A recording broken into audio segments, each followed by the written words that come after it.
Polícia apresenta inquérito sobre policial militar que assassinou esposa e suposto amante.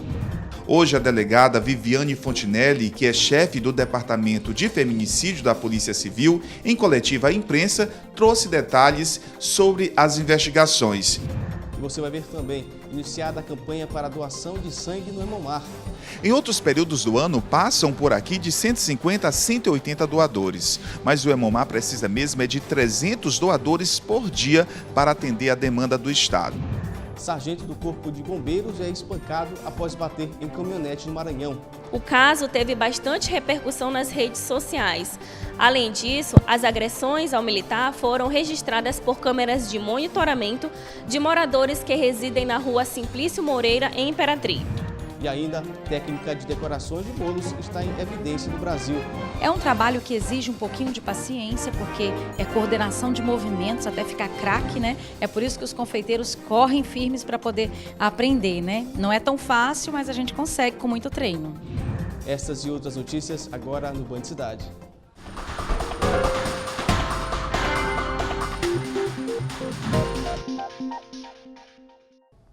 A Polícia Civil do Maranhão, por meio da Superintendência de Homicídios e Proteção à Pessoa, SHPP, apresenta a conclusão das investigações que apura o caso do policial militar que assassinou esposa e suposto amante. O caso do PM Carlos Eduardo, acusado de matar Bruna Lícia e José William dos Santos no dia 25 de janeiro em um apartamento de condomínio no bairro Vicente Fialho, foi notícia em todo o Maranhão e também em alguns veículos nacionais de comunicação. Hoje, a delegada Viviane Fontinelli, que é chefe do Departamento de Feminicídio da Polícia Civil, em coletiva à imprensa, trouxe detalhes sobre as investigações. Nesse vídeo que a gente assiste agora, ela fala que o crime não é caracterizado como passional, mas de gênero, ou seja, feminicídio. O que aconteceu foi um assassinato no contexto de violência de gênero, de violência doméstica, onde um homem não admitiu ver que a sua ex-companheira estava seguindo sua vida com uma outra pessoa e resolveu tirar a vida dos dois. Isso sim que aconteceu, e não crime passional. Nos vídeos a seguir, a delegada também confirma que houve uma luta corporal entre o PM e Bruna Lícia, mas que o PM começou as agressões. E foi quando aconteceu a luta corporal entre ele e a Bruna, possivelmente. O José William já estava mais recuado, então o que a gente apurou é que ele agrediu fisicamente a Bruna e desferiu os tiros contra a Bruna e contra o José William. Um sargento do Corpo de Bombeiros foi espancado no último sábado em Imperatriz. A repórter Sara Ribeiro tem mais informações. Um sargento do Corpo de Bombeiros, identificado como Jefferson Félix Ulisses, foi espancado na noite do último sábado em Imperatriz após o seu carro colidir com uma caminhonete. O caso teve bastante repercussão nas redes sociais. Além disso, as agressões ao militar foram registradas por câmeras de monitoramento de moradores que residem na rua Simplício Moreira, em Imperatriz. Nas imagens, 2 ocupantes que estavam na caminhonete saem do carro e o sargento é agredido com socos e chutes por um deles, logo após uma discussão. O outro ocupante da caminhonete tenta impedir que o militar seja agredido, mas o sargento continua sendo espancado. Foi registrado o boletim de ocorrência no plantão central da Polícia Civil de Imperatriz, mas até o momento o agressor não foi identificado. Eu volto com você aí no estúdio. Foi iniciada uma campanha para a mobilização de doadores de sangue para o período carnavalesco. Vamos saber mais informações com o repórter Marcos Reis. Em outros períodos do ano, passam por aqui de 150 a 180 doadores, mas o Hemomar precisa mesmo é de 300 doadores por dia para atender a demanda do Estado. Nesse período, os doadores ficam mais difíceis. Isso porque muitos viajam ou ingerem bebidas alcoólicas. Por isso, passam por aqui de 100 a 120 doadores por dia. Mas tem dia que não chega a essa quantidade. Por isso, o Hemomar lançou a campanha Doar é Amar. Nesse carnaval, antes da diversão, vem a boa ação, Doe Sangue. A Secretaria de Saúde achou por bem antecipar a campanha, que seria do dia 17 ao dia 24, para hoje, dia 4, que vai até o dia 24 também, por conta do nosso estoque que está em estado crítico. E a gente precisa atender a demanda transfusional do nosso estado e com esse estoque dessa forma, nós não vamos conseguir. Então, como nós não temos nada que substitua o sangue humano, nós estamos usando a mídia, né, na realidade, para que as pessoas sejam sensibilizadas a vir doar sangue para salvar vidas. Leandro veio doar para um tio. Apesar da doação ser direcionada, pode salvar até 4 vidas. Eu acho importante esse processo de doação e hoje, especialmente, eu estou fazendo a doação direcionada, né? Que é para um tio meu vai fazer um procedimento.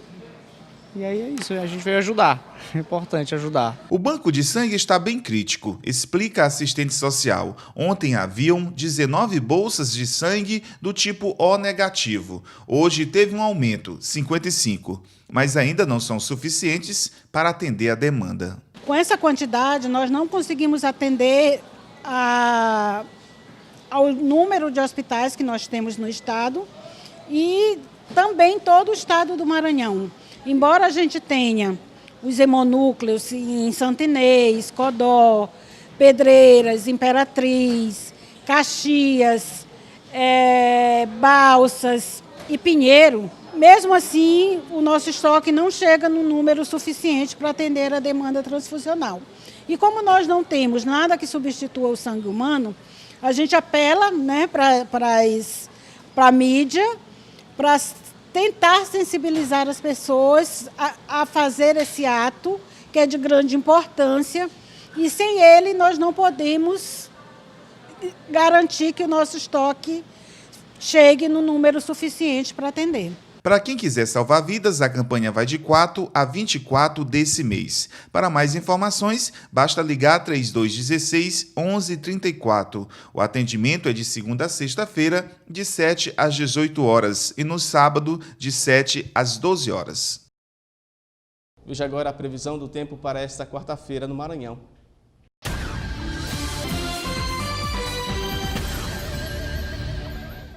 Sol com algumas nuvens e pancadas de chuva a qualquer hora do dia é a previsão para amanhã em São Luís, que tem a mínima de 24 e a máxima de 30 graus. A umidade relativa do ar fica entre 61% e chega a 87%. Em Imperatriz teremos a mínima de 23 e a máxima de 28 graus. A umidade relativa do ar fica entre 63% e pode chegar a 95%. A previsão para Caxias amanhã tem a mínima de 23 e a máxima de 29 graus. A umidade relativa do ar fica entre 51% e chega a 91%. Em Bacabal, a previsão para esta quarta-feira tem a mínima de 22 e a máxima chega a 31 graus. Em Balsas, a mínima está entre 23 e a máxima chega a 27 graus. A umidade relativa do ar fica entre 64% e pode chegar a 95%. E a previsão para amanhã no município de Pinheiro tem a mínima de 24 e a máxima de 31 graus. A umidade relativa do ar fica entre 60% chegando a 91%. E daqui a pouco no Band Cidade, sessão solene marca o início dos trabalhos na Assembleia Legislativa do Maranhão. E daqui a pouco o Band Cidade volta em instantes.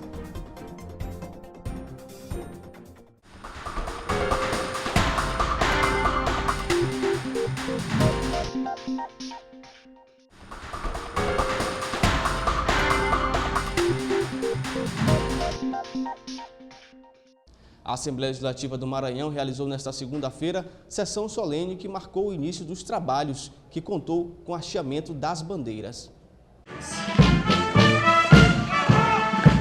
A sessão solene que deu início aos trabalhos da 19ª legislatura teve início com o hasteamento das bandeiras, seguido da cerimônia militar no Palácio Manuel Beckmann, na Assembleia Legislativa. Como fizemos no ano anterior, aqui tem um bom debate político sobre o Maranhão e o Brasil. Vamos apreciar os diversos projetos de lei que virão de autoria do Poder Executivo, de autoria dos deputados estaduais. Enfim, vai ser a Assembleia Legislativa, vai cumprir como bem tem feito o seu papel de órgão legislativo e também sua função constitucional de fiscalizar as ações do Poder Executivo. Na solenidade, Otelino Neto ressaltou que a Casa continuará a realizar sessões itinerantes em todo o estado, para mostrar à população a função da Assembleia. Já temos a primeira edição definida no dia 14 de fevereiro na cidade de Imperatriz e vamos continuar até o mês de junho, onde suspenderemos em razão do início do período eleitoral a partir de julho e logo após as eleições municipais retomaremos, porque este é um programa permanente que tem por objetivo fazer com que o maranhense conheça melhor o poder legislativo e as suas atribuições. O governador Flávio Dino fez a leitura da mensagem governamental, onde conta o resumo das ações do governo em 2019 e as atividades que serão executadas esse ano. Eu instituí uma tradição de todos os anos vir pessoalmente à Assembleia Legislativa, trazer a mensagem do Poder Executivo. Mais do que uma formalidade constitucional, para mim é um dever inerente ao cargo, comparecer uma vez por ano e outras vezes quando convidado, convocado para o debate com os parlamentares. Neste caso, essa formalidade constitucional da mensagem anual na abertura do ano legislativo tem sido cumprida pessoalmente por mim, exatamente porque faço questão de comparecer aqui perante os senhores deputados, as senhoras deputadas, para apresentar um breve retrospecto do ano precedente, mas sobretudo para apontar novas metas, uma vez que nós sabemos que a concretização dessas metas depende justamente do diálogo entre o Poder Executivo, o Poder Legislativo, o Poder Judiciário, o Ministério Público, a Defensoria Pública, o Tribunal de Contas, ou seja, os órgãos que têm estatura constitucional, mas, claro, evidentemente, acima de tudo, a sociedade maranhense. E a voz mais legítima de todas as regiões, de todos os segmentos sociais do Maranhão, está representada aqui na Assembleia. Por isso que venho mais uma vez entregar essas mensagens e renovar o meu convite a que a Assembleia Legislativa continue a ser essa casa de representação legítima dos interesses do povo do Maranhão e, na medida da autonomia de cada poder, participe desse grande esforço de desenvolvimento com justiça social que temos implementado aqui no Maranhão. Além do governador Flávio Dino, foram convidados para a cerimônia os presidentes do Tribunal de Justiça, Tribunal Regional Eleitoral, Tribunal de Contas do Maranhão e da Câmara Municipal de São Luís. De Brasília, traz os destaques da política desta terça-feira. Olá, Daniel, boa noite a você, boa noite a todos que acompanham o Band Cidade. Estamos de volta, eu especificamente, né, Daniel, estou de volta depois de uma licença maternidade de 6 meses, né, chegou aí o seu xará também, Daniel, eu fiquei afastada, mas agora, início de 2020, eu já volto a fazer a cobertura aqui dos trabalhos parlamentares no Congresso Nacional. Semana que já começa com debates de temas importantes, entre eles a questão do coronavírus, esse vírus que é proveniente da China e que está causando um alarde em todo o mundo. Vários países do mundo estão fazendo protocolo de quarentena para diminuir os efeitos e também evitar a contaminação através desse vírus. São 14 dias para passageiros que vêm da China.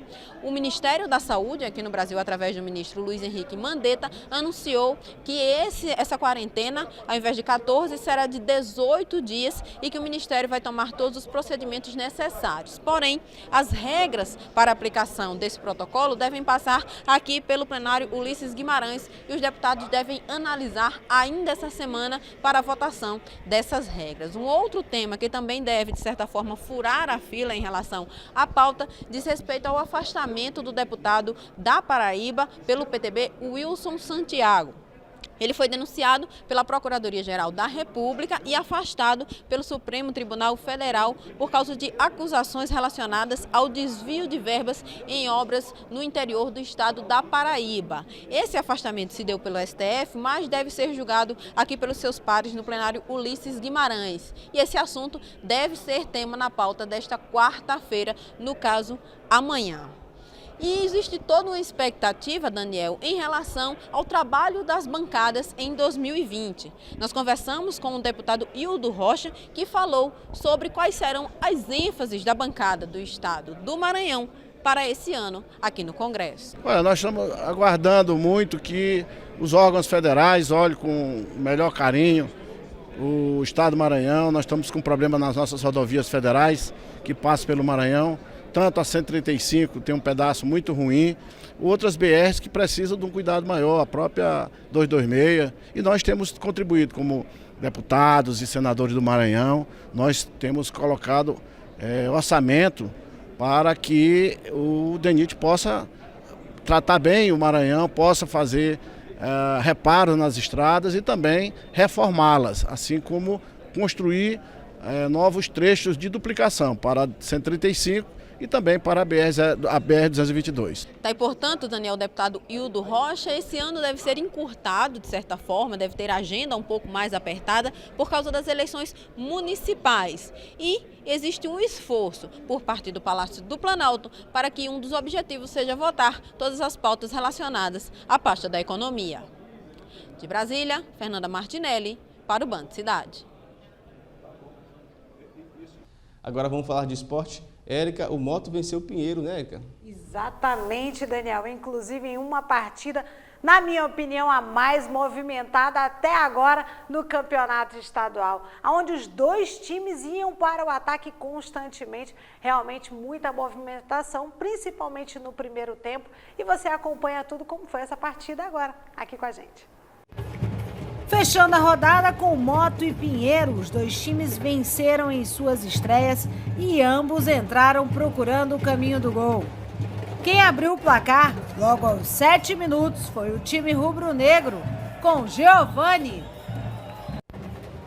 E a partida muito movimentada, com os dois times sempre no ataque. O Pinheiro criou várias oportunidades, aonde o goleiro Saulo, do Papão, se destacou com boas defesas. O torcedor acompanhava atento e aos 35 minutos ainda do primeiro tempo, Anselmo marca o segundo gol do Motoclube. E apesar de estar atrás no placar, o Búfalo da Baixada não desiste. Em um dos ataques, o árbitro viu mão da zaga rubro-negra e marcou pênalti para o Pinheiro. Quem foi para a cobrança, aos 39 minutos, é Léo Rocha, que marca e diminui. Final do primeiro tempo, Moto 2, Pinheiro 1. Na etapa final, precisando fazer gols, o Pinheiro trabalha a bola e chega a balançar as redes, mas a arbitragem anula, dando falta anterior ao lance. E a partida continua muito movimentada. Em ataque de velocidade, Júnior Batata sofre falta dentro da área e o árbitro marca a penalidade. Quem vai para a cobrança é ele mesmo, Júnior Batata, que marca o terceiro gol do Motoclube.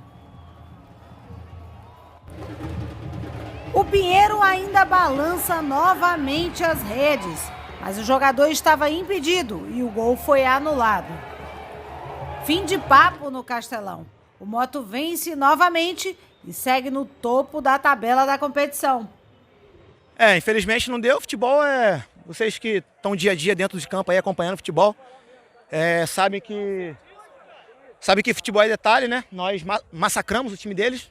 Se você buscar as estatísticas, pressionamos, finalizamos muito mais, tivemos muito mais bola finalizada, mas futebol é aquilo, é detalhe. Vence quem erra menos, nós erramos mais e eles saíram com a vitória. Foi uma derrota pesada pelo aquilo que a equipe apresentou. Nós também erramos em alguns momentos. Tivemos possibilidade de marcar alguns gols aqui que falhamos. Teve lances aqui muito duvidosos. O Bandeirinha citou aqui que um impedimento no lançamento lateral, coisa que eu estou aprendendo, é regra nova, porque essa eu não conhecia, mas a gente tem que trabalhar agora, pensar no próximo jogo, um jogo difícil contra o Sampaio. A equipe tem que ajustar alguns erros que cometeu e procurar aprimorar ainda mais para que nós possamos fazer um bom jogo contra o Sampaio. Cada jogo passando, o time vai entrosando, vamos criando o corpo, né? Vamos criando uma cara. Isso é o Moto. Fizemos mais que a nossa obrigação, né? Dentro de casa. Quem manda aqui na nossa casa somos nós. Graças a Deus, a gente saiu com a vitória.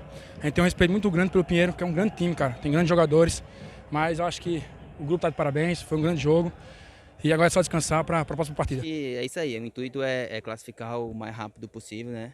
Então a gente tem que fazer o dever de casa e espero classificar o mais rápido possível. Tá? Valeu. Obrigado. Anselmo, o gol então é da Valentina? O gol é dessa princesa linda e maravilhosa que está fazendo 10 meses, né? Então é uma bênção de Deus e estou muito feliz por isso.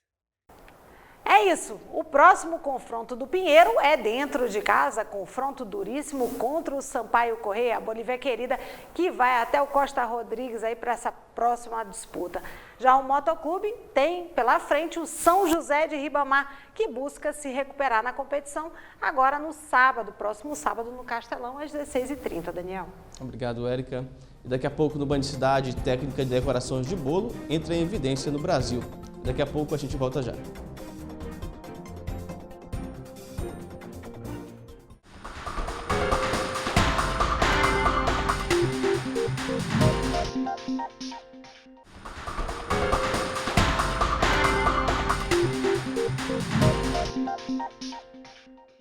Hoje é o Dia Mundial de Combate ao Câncer. Vamos saber quais os cuidados estão sendo tomados e os principais tratamentos da doença aqui no Maranhão. O Dia Mundial do Câncer completa 2 décadas e, de acordo com o INCA, Instituto Nacional do Câncer, a luta é constante para conscientizar a população sobre a prevenção. A informação é a principal arma que a gente tem contra o combate ao câncer. Assim, existe um movimento que está acontecendo que é o envelhecimento da população mundial. Por exemplo, no Brasil, da década de 60 para agora, a gente aumentou em quase 40 anos a expectativa de vida. O câncer é uma doença relacionada ao envelhecimento. Então, sim, estamos ficando mais velhos e sim, teremos mais câncer. A forma da gente prevenir, a principal ferramenta é a informação. No Brasil, foram contabilizados 500 mil de novos casos de câncer no ano passado. No Maranhão, 1.700 casos. Aqui no estado, de cada 3 mortes, uma é decorrente de câncer do colo do útero. O médico oncologista faz um alerta para os tipos de prevenções. O colo do útero na mulher é a parte do útero responsável pelo canal do parto. É uma parte que só tem essa função, que é permitir a passagem do neném durante o nascimento. Lá acomete uma infecção por um vírus chamado HPV, que tem transmissão sexual e que incide na população inteira, homens e mulheres. A forma de se prevenir câncer de colo uterino mais eficaz é a vacinação. Essa vacinação está disponível gratuitamente na rede básica de saúde para meninas dos 9 aos 14 anos e para os meninos dos 11 aos 14 anos. Mas por que meninos? Porque nos meninos incide uma doença chamada câncer de pênis, que é causado pelo HPV também. E nas meninas, o câncer de colo de útero. E nos 2 sexos, câncer de canal anal, câncer de garganta. Esse vírus pode ser prevenido e erradicado com a vacinação. Então, não existe nenhuma ferramenta na prevenção do câncer que seja mais efetiva, mais eficiente do que a vacinação contra o HPV. Atualmente, 7.600.000 pessoas morrem de câncer por ano no mundo. Desse número, 4 milhões têm de 30 a 69 anos. De acordo com o Instituto Nacional do Câncer, medidas precisam ser tomadas urgente. Do contrário, 6 milhões de pessoas morrerão de forma prematura em 2025. No Maranhão, os esforços são constantes. No Hospital do Câncer, no ano de 2018, foram gastos mais de 23 milhões de reais com tratamentos. Para você ter uma ideia, uma aplicação de medicamento no caso de câncer de mama metastático custa R$ 18 mil.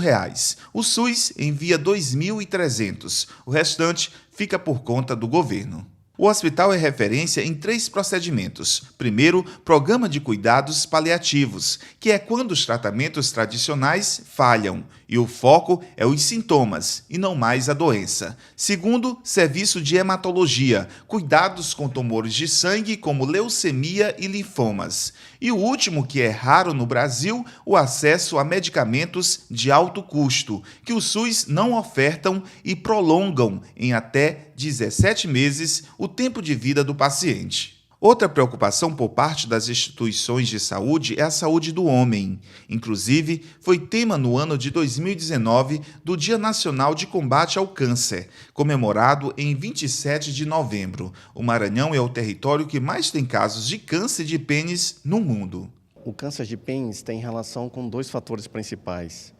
A má higiene é a principal delas, porque se não se higieniza o pênis, se não se lava o pênis, o pinto, como outros nomes que a gente chama pelo interior, há uma inflamação constante do pênis e essa inflamação gera o câncer. Resumindo, por que a gente tem muito? Porque a baixa informação dessa população, porque a gente não está conseguindo levar aonde precisa, que é no interior do estado, a informação de que as pessoas, os homens, precisam se cuidar, precisam lavar o pênis. Famosa no mercado de decorações de bolos, uma técnica ganha mais evidência, pois tem resultados surpreendentemente reais. Uma técnica diferente que possibilita as mais lindas decorações florais em bolos. Os flower cakes, ou seja, os bolos florais, são uma tendência que veio para ficar. As produções não são feitas apenas para serem saborosas, elas chamam a atenção pela beleza. E em pouco tempo, essa arte foi ganhando admiradores e se tornou referência no país. A empreendedora Amélia Lino é pioneira no país na técnica de flower cakes e se tornou referência no segmento de confeitaria brasileira e explica como surgiu a paixão pela técnica floral. Então, nós estamos aí com cursos por todo o Brasil e exterior também, né, de uma técnica que encantou o Brasil todo. É uma técnica que vem dos orientais, né, que se constitui em fazer flores em bicos de confeitar. Então, com pequenos orifícios metálicos, que são os bicos, a gente produz verdadeiras obras de arte. Então, esses bolos tão românticos que mais parecem flores derramadas, jardins sobre os bolos. E o melhor, não é aquela flor só para ver, é uma flor que você pode comer por inteiro, uma flor feita de chantilly. Então, todo mundo fica encantado realmente. As técnicas são bem simples e o principal ingrediente é o chantilly. Diferente da modelagem com pastas mais firmes, utilizam-se estecas e cortadores. A arte em bicos privilegia a coordenação de movimentos. Então, é mais prático, né? Enquanto que numa flor de açúcar você demora horas fazendo uma flor, 2, 3 minutos você consegue fazer uma flor no bico de confeitar. É um trabalho que exige um pouquinho de paciência, porque é coordenação de movimentos até ficar craque, né? É por isso que os confeiteiros correm firmes para poder aprender, né? Não é tão fácil, mas a gente consegue com muito treino. Não basta apenas um bolo gostoso, ele tem que encantar. E se tratando de sobremesa, a comida mais linda é o bolo. Com flores, então, não há quem fique maravilhado.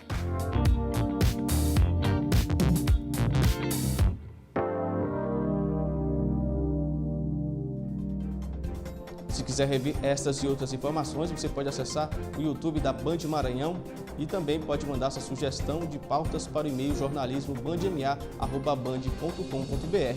É isso, o Band Cidade foi por aqui. Para você, uma ótima noite e até amanhã.